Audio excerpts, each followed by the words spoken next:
Friends, welcome back to maths with Neha. So നമ്മളിന്ന് പഠിക്കാൻ പോകുന്നത് ചാപ്റ്റർ 11 മെൻഷറേഷൻ ആണ്.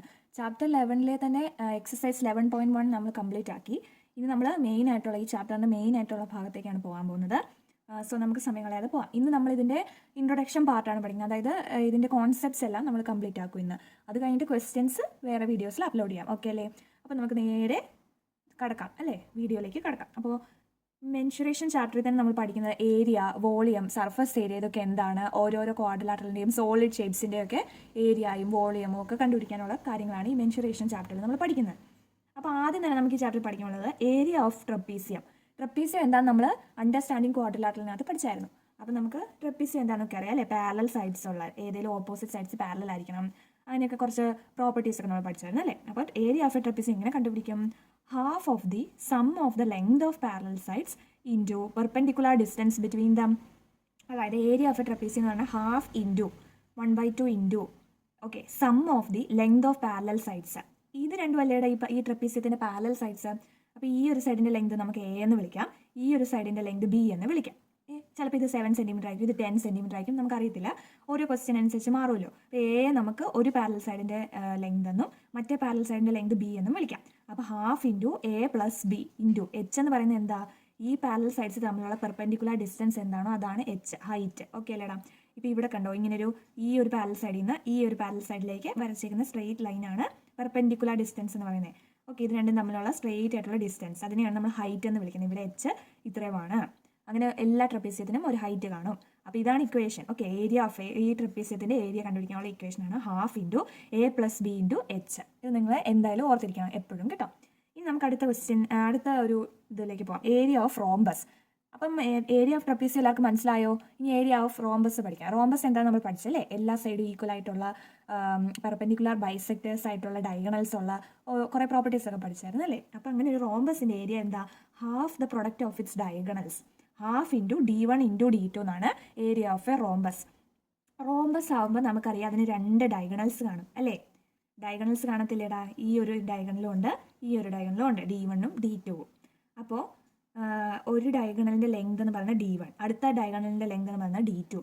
അപ്പോൾ ഏരിയ ഓഫ് എ റോംബസ് സിമ്പിളായിട്ട് എഴുതാനാണെങ്കിൽ half into D1 into D2 എന്ന് എഴുതാം. ഓക്കെ അല്ലേടാ? D1 എന്ന് പറഞ്ഞാൽ ഒരു ഡയഗണലിൻ്റെ ലെങ്ത്, D2 മറ്റൊരു ഡയഗണലിൻ്റെ ലെങ്ത്. അങ്ങനെ half into D1 into D2 ആണ് equation of A area of rhombus.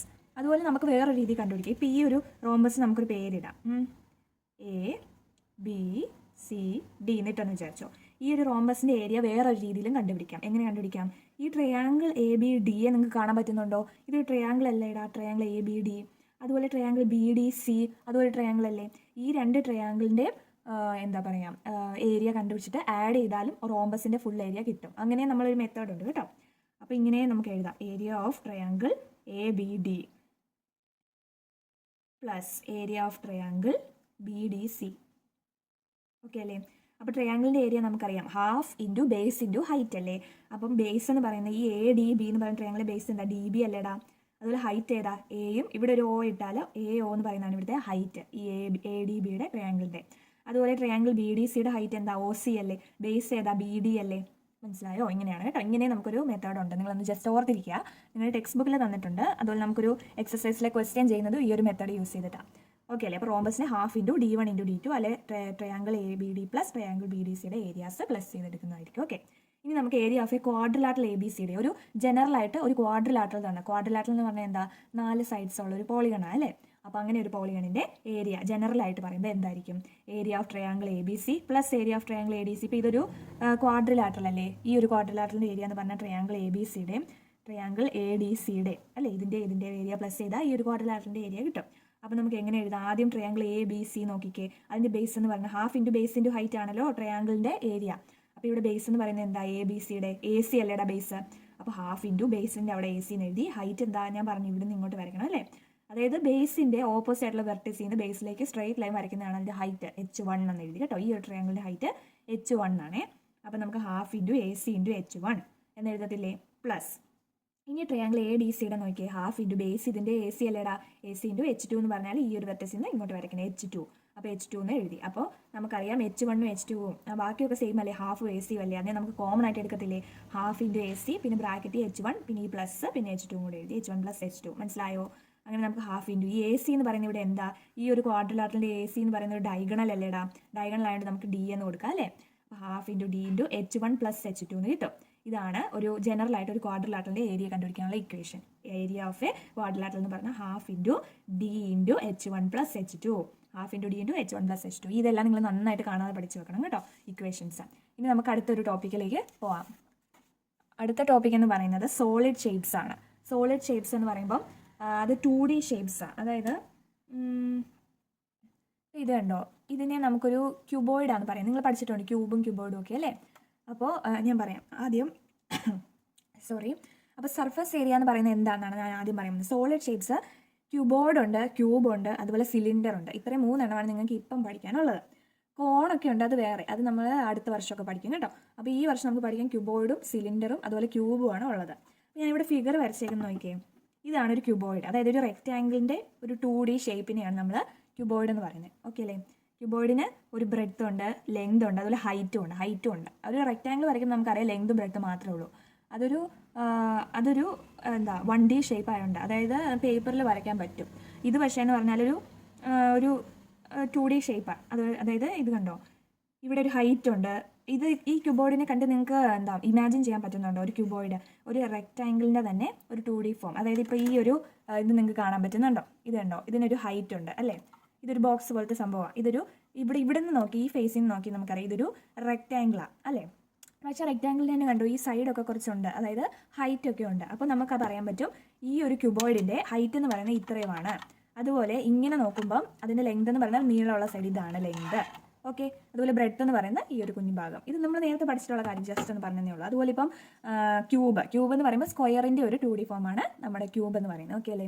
അതാണ് ഇവിടെ വരച്ചേക്കുന്നത് കേട്ടോ. അതിനൊരു ലെങ്ത് ഉണ്ട്. എല്ലാ സ്ക്വയർ എന്ന് പറഞ്ഞാൽ തന്നെ എല്ലാ സൈഡും ഈക്വൽ അല്ലേ. അതുപോലെ ക്യൂബോർഡിൻ്റെ എല്ലാ സൈഡ്സും ഒക്കെ ഈക്വൽ ആണ്, എഡ്ജസ് എല്ലാം ഈക്വൽ ആണ്. അപ്പോൾ നമ്മൾ ഇവിടെ സൈഡ് എന്നല്ല പറയുന്നത്, എഡ്ജ് എന്ന് പറയും കേട്ടോ. അപ്പോൾ ഇങ്ങനെ ഒരു ഫിഗർ ആണെങ്കിൽ ഇത് ഒരു എഡ്ജ്, ഇതൊരു എഡ്ജ്, ഇതൊരു എഡ്ജ്, അതുപോലെ ഇതും ഒരു എഡ്ജാണ്. അതുപോലെ ഇവിടെ കണ്ടോ, ഇതും ഒരു എഡ്ജാണെന്നാണ് പറയുന്നത്. ഓക്കെ അല്ലേ. പിന്നെ ഫേസ് എന്ന് പറയുമ്പോൾ ഇതാണ് ഒരു ഫേസ്, ഈ ഒരു ഫുൾ ഭാഗമാണ് ഫേസ് അല്ലേ. അതുപോലെ ഈ ഒരു ഫുൾ ഭാഗം ഫേസ്, ഇവിടെ ഒരു ഫുൾ ഭാഗം ഫേസ്. മനസ്സിലായോ? എഡ്ജ് എന്ന് പറഞ്ഞാൽ ഇങ്ങനെ കണ്ടോ, ഈ ഒരു നീളമുള്ള ഇതൊരു എഡ്ജ്. അപ്പം നമുക്കറിയാം ക്യൂബോർഡിന് എത്ര എഡ്ജ് ഉണ്ടെന്ന് ചോദിച്ചാൽ 1 2 3 4, പിന്നെ ഇവിടെ 5 6, ഇവിടെ ഉണ്ട് 7 8 9 10 11 12 എഡ്ജസ് ഉണ്ട് അല്ലേ. മനസ്സിലായോ? ഇതാണ് നമ്മൾ ജസ്റ്റ് ഒന്ന് ഉദ്ദേശിക്കുന്നത്. അതുപോലെ ഇനി ഞാൻ പറയാൻ പോകുന്നത്, അതുപോലെ സിലിണ്ടർ എന്താണെന്നറിയാവോ? സിലിണ്ടർ എന്ന് പറഞ്ഞാൽ ഇപ്പോൾ ഗ്ലാസ് ഒക്കെ എടുത്താൽ ഇതുണ്ടോ, ഗ്ലാസ് ഒക്കെ എടുത്താൽ അതിൻ്റെ ഒരു ഷേപ്പ് കണ്ടോ, അതാണ് സിലിണ്ടറിൻ്റെ ഷേപ്പ്. സിലിണ്ടറിന് ഒരു റേഡിയസ് ഉണ്ട്, ഹൈറ്റും ഉണ്ട്, അത് നമ്മൾ പറയാം കേട്ടോ. അതുപോലെ നമ്മൾ സർഫസ് ഏരിയ എന്ന് ഉദ്ദേശിക്കുന്നത് എന്താണെന്ന് നിങ്ങൾക്കറിയോ? സർഫസ് ഏരിയ എന്ന് പറഞ്ഞാൽ ഇതിൻ്റെ സർഫസിൻ്റെ ഏരിയ ആണ്. അതായത് ഞാൻ പറഞ്ഞു ഈ ഒരു ഭാഗം, ഈ ഒരു ഫുൾ ഭാഗമാണ് ഫേസ് എന്ന്. ഈ ഫേസുകളെല്ലാം ഒരു ഫേസിൻ്റെ ഏരിയ പ്ലസ് ഈ ഒരു ഫേസിൻ്റെ ഏരിയ പ്ലസ് ഈ ഒരു ഫേസിൻ്റെ ഏരിയ, പിന്നെ ഈ ഇത്രയും ഫേസുകളുണ്ടല്ലോ, ഈ ഫേസസിൻ്റെ എല്ലാ ഏരിയയെ പ്ലസ് ചെയ്യുന്നതാണ് ഈ സർഫസ് ഏരിയ എന്ന് പറയുന്നത്. ഓക്കെ. അപ്പോൾ ഒരു 2D ഫിഗറിൻ്റെ ആണെങ്കിൽ എല്ലാ ഫേസിൻ്റെ ഏരിയ പ്ലസ് ചെയ്യുന്നതാണ് സർഫസ് ഏരിയ എന്ന് പറയുന്നത്. അപ്പോൾ സർഫസ് ഏരിയയുടെ ഇക്വേഷൻസാണ് നമ്മൾ ഇനി പഠിക്കാൻ പോകുന്നത്. ആദ്യം തന്നെ നമുക്ക് surface area of A cuboid എന്താണെന്ന് പഠിക്കാം. ഇത് പഠിക്കാനായിട്ട് എന്തുവാ ലെങ്ത് ബ്രെഡ്ത്ത് ഹൈറ്റ് എന്ന് അറിഞ്ഞാൽ പിന്നെ ഇക്വേഷൻ കാണാതെ പഠിക്കുക എന്നുള്ള, അല്ലാതെ വേറെ ഒന്നും ഇവിടെ ചെയ്യാനില്ല. ഓക്കെ അല്ലേ. അപ്പോൾ surface area of A cuboid എന്താ? റെക്റ്റാങ്കിളിൻ്റെ 2D ഫോം അല്ലേ. അപ്പോൾ ക്യൂബോയിഡിൻ്റെ ഇക്വേഷൻ വരുന്നത് 2 × L × B + B × H + H × L.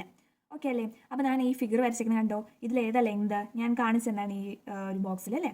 അപ്പോൾ ഇത് L ലെങ്ത് ആണ്, ഇത് ബ്രെഡ്ത്ത് ആണ്, അതുപോലെ ഇത് ഹൈറ്റ് ആണ്. ഇതൊന്നും നിങ്ങൾ അങ്ങനെ അറിയേണ്ടതാണ്.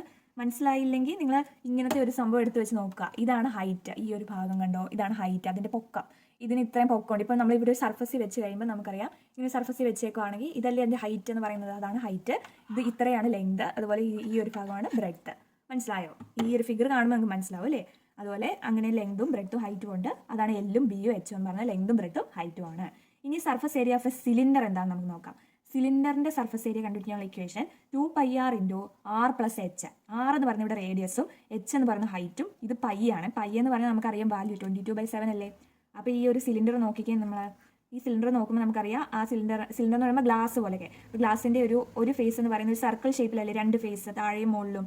അപ്പോൾ ആ ഒരു ഫേസ് എന്ന് പറയുന്നത് സർക്കിൾ ഷേപ്പ് ആകുമ്പോൾ സർക്കിളിന് ഒരു റേഡിയസ് കാണത്തില്ലേ, അതല്ലേടാ ഇത്രയും, അതാണ് r എന്ന് പറയുന്നത്. അതുപോലെ ഈ ഒരു സിലിണ്ടറിന് ഹൈറ്റ് ഉണ്ടാകത്തില്ലേ, അതാണ് h. ഓക്കെ അല്ലേ. അങ്ങനെ നമ്മൾ മനസ്സിലാക്കി വെക്കുക. ഇനി surface area of A cube എന്താണെന്ന് പറയാൻ പോകുന്നത്. ക്യൂബ് നമുക്കറിയാം സ്ക്വയറിൻ്റെ 2D ഫോം, അതിനൊരു ലെങ്ത് മാത്രമേ ഉള്ളൂ, എല്ലാ സൈഡും ഈക്വൽ ആയതുകൊണ്ടേ. എൽ. ഓക്കെ, ഏതൊരു സൈഡ് എടുത്താലും എല്ലാണ് നമുക്ക് പറയാം. അപ്പോൾ സർഫസ് ഏരിയ ഓഫ് എ ക്യൂബിൻ്റെ ഇക്വേഷൻ 6L² ആണ്. 6L², അതായത് 6 × L × L. ഓക്കെ, ഇനി നമ്മൾ പറയാൻ പോകുന്നത് വോളിയമാണ്. വോളിയം എന്ന് പറഞ്ഞാൽ എന്താണെന്നറിയോ? ഇപ്പം നമ്മളൊരു സിലിണ്ടർ എടുത്താൽ ആ സിലിണ്ടറിനകത്ത്, അതായത് ഒരു ഗ്ലാസ് എടുത്തു, ഗ്ലാസ് എന്ന് പറയുന്ന ഒരു സിലിണ്ടർ ഷേപ്പ് ആണല്ലോ ചില ഗ്ലാസ്സുകൾ. അപ്പോൾ ആ ഗ്ലാസ്സിനകത്ത് നമ്മൾ വെള്ളം ഒഴിച്ചെന്ന് വിചാരിച്ചു. അപ്പോൾ ആ വെള്ളം ഒഴിച്ചു, അപ്പോൾ എന്തോരം വെള്ളം അതിനകത്ത് കൊള്ളും, അതാണ് ആ ഒരു സിലിണ്ടറിൻ്റെ വോളിയം എന്ന് പറയുന്നത്. ഓക്കെ, എത്ര എമൗണ്ട് സാധനം അതിൽ കൊള്ളും, എത്ര വെള്ളം നമുക്ക് ഒഴിക്കാൻ പറ്റുമെന്നുള്ള ആ എമൗണ്ടാണ് വോളിയം എന്ന് പറയുന്നത്. അതുപോലെ ക്യൂബോയിഡിന് ഒരു വോളിയം ഉണ്ട്, ക്യൂബിന് വോളിയം ഉണ്ട്. ഞാൻ ഇത് പറഞ്ഞ പോലെ സിലിണ്ടറിനും വോളിയം ഉണ്ട്. ആ വോളിയത്തിൻ്റെ ഇക്വേഷൻ മാത്രം നിങ്ങൾ പഠിച്ചാൽ മതി.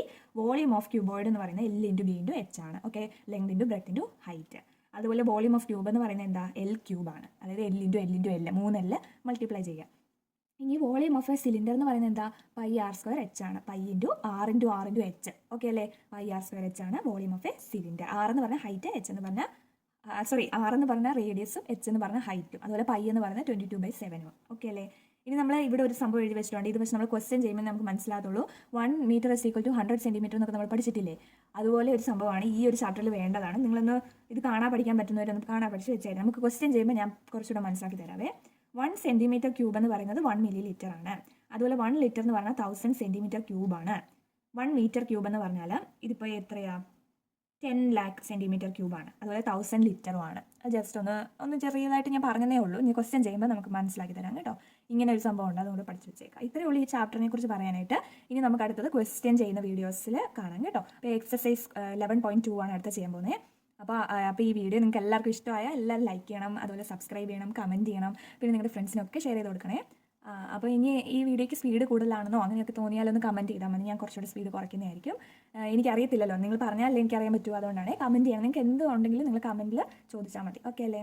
അപ്പോൾ നമുക്ക് ഇനി എക്സസൈസ് വീഡിയോ ആയിട്ട് അടുത്ത ദിവസം കാണാം. ബൈ.